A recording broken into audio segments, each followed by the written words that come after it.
le pain. D'une seule entité, la Fédération nationale des boulangers du Sénégal. Plus de 800 membres affiliés, générant plus de 30 000 emplois directs et plus de 43 000 emplois indirects. Nos objectifs, unir les membres animés d'un même idéal et créer entre eux des liens d'entente et de solidarité. Instaurer un cadre commun de concertation, de réflexion et d'action pour une meilleure exploitation de leurs moyens. Redonner une image valorisante du métier de la boulangerie. Promouvoir le consommé local à travers les pains à base de céréales locales.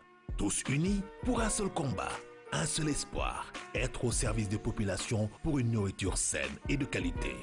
Pour tout renseignement sur les droits d'adhésion, appelez vite au 33 820 43 59. Le siège social se trouve à Nord-Foire en face Citydia. Notre site internet est Fédération nationale des boulangers du Sénégal.org.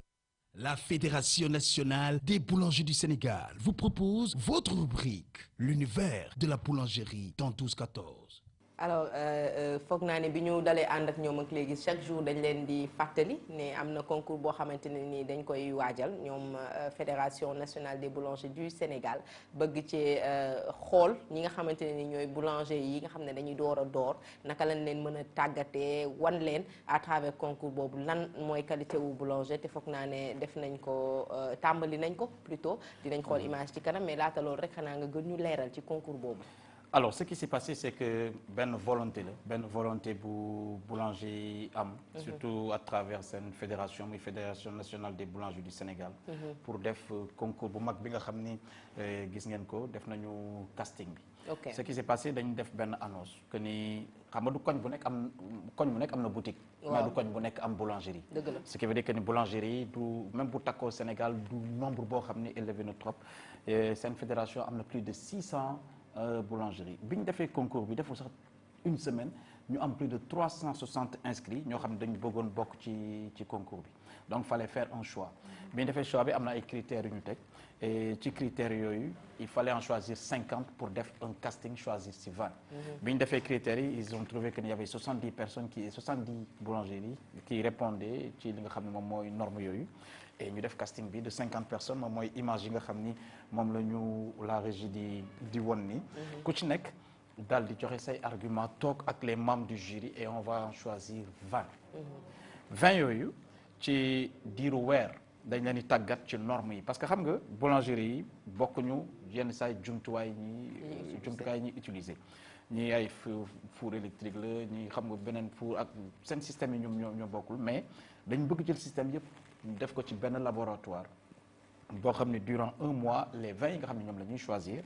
ñoom la ñuy tàggat seen bopp mu nar a nekk bi ñu defee casting bi le 8 bi passé dégtal ko nit ñi joxe résultat yi semaine bii nii mois de décembre bi yëpp ba le 8 janvier ba le 8 janvier ci lañ leen di tàggat ci technique yooyu ci four yooyu ci manière bi nga xam ne moom la ñu bëggee concours bi demee maintenant nag à partir du 8 janvier concours bi daal di tàmbale par 4 candidats par kii mu nekk 5 éliminatoires ñu ne egg ci finale. Le casting il est théorique wala pratique tamit daf ci am. parce que gis naa ne ay entretien toog jàkkaarloo moo am ci image yi nii. Tu sais, il y a des questions qui sont d'autres théoriques parce que da ngay demander ki mu wax nii ak il y a des questions d'autres pratiques. Okay. Quand on dit questions d'autres pratiques, ça ne veut pas dire que la personne va se lever et faire, mais il y a des normes ñoom ils se comprennent suivant leur langage, ils se comprennent.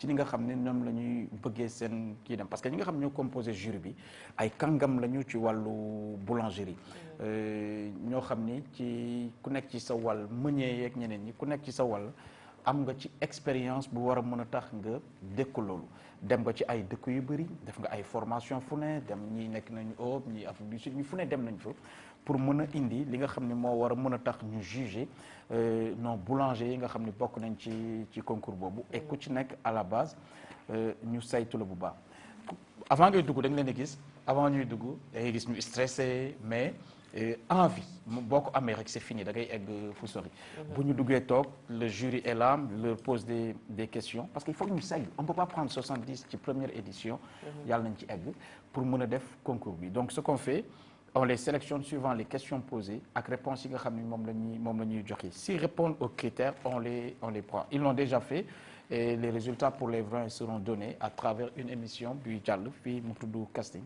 ci RDV et wax téléspectateurs yi nii les boulangers chaque semaine am nañu benn émission bu ñuy dawal bu tudd en route vers le concours boo xam ni étape par étape nañ leen expliquer nan la doxalin yi amee nan lay tëddee. lan nga gis yow est-ce que gisoo woon ni je veux dire 70 yooyu nga fa gis est-ce que gisoo ni li tax ma laaj la sànq théorie ak pratique parce que am na ñoo xamante ne nii xëy na dinañ mën métier bi mais ils ont du mal à s'exprimer. Est-ce que tey gisoo ni mën nañu am ñoo xam ne dañ leen a seppi ci sélection bi te ñu gënoon valable xëy na ñeneen. waaw xam nga maa la expliquer ci njëlbeen ni la le jury n'a pas été choisi de manière anodine. non moom mooy que jury bi am nañu. expérience ak xarañ boo xam ni ak mën-mën boo xam ni ba pare ànd ceeg benn volonté. parce que ñoom seen bopp ñoo bëgg concours bi. donc dinañu mën a déceler ci nit kii par rapport ak professionnalisme lan lay def ak lan lay defal parce que ñun li ñu soxla ci concours bi mooy qualité. te qualité yamul rek ci liggéey nii xam nga nit dina mën liggéeyam du ko mën a exprimer. dëgg la mais nga am koo xam ne mën na liggéey bi mën ko exprimer moom ngay gën a mën a. moom ngay gën a mën a tànn. et je pense que ci pàcc boobu du ñu réer et que 20 yooyu ñuy tànn dinañ nekk les 20 les plus représentatifs des 70 qui s'étaient présentés. am ñoo xam ne dañ ko jàng am ñoo xam ne peut-être don la si ñoom ak sopp ak passion moo leen di ci dugal est-ce que critères yooyu li ñuy choisir boulanger est-ce que loolu da cee bokk dañuy choisir ki nga xam ne moom moo def formation bi jàng ko wala boo ñëwee am passion bi mën koo sopp mën nga gën a aay ki nga xam ne peut-être moom daf ko dem jàng est-ce que loolu. ok pour leeral leen et puis dalal sa xel ci question bi nga posé nii amul école de formation bu am fii boulangerie. ñoom ñëpp ñoo yem au même pied. xarañ bi rek moom moo leen différencier et seen xeex sax moom mooy que école de formation am fi loolu la ñuy xeex nii moom moo waral concours bi nii xeex boobu ñuy xeex moo tax ñu bëgg leen méngale même chance parce que jumtuwaay ñuy utiliser xam nga mënoon nañ def casting bi rek commencer concours bi mais bu ñu demee jumtuwaay yooyu est-ce que nañ ko mën utiliser donc de ce fait dañ leen di tàggat ci 1 mois ñu familiariser leen ci instruments yi nga xam ni moom mooy xalaat moom gën a nekk waaw d'appoint ñu boole leen ci ba ñu méngoo chance ñu daal di mën a dem donc à ce niveau ne t'inquiète pas dina baax incha allah. xam nga en fait moom lundi ak jeudi du seetaan télé bi daal du seetaan 12 14 lundi ak jeudi. mardi bi muy ñëw rek lay seetaan rediffusion bi. après yi ci des da lay laaj ku ñëwoon. ku ngeen invité woon kuy wër ful lu muy kuy wër ful li ma lay suivre.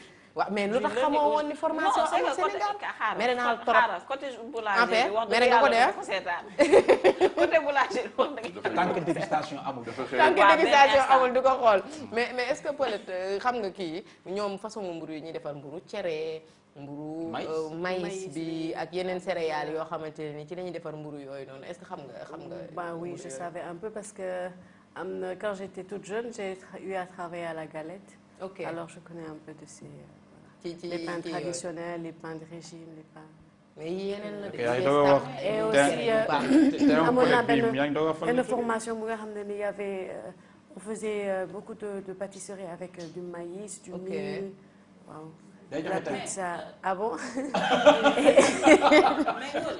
école de formation amul fi.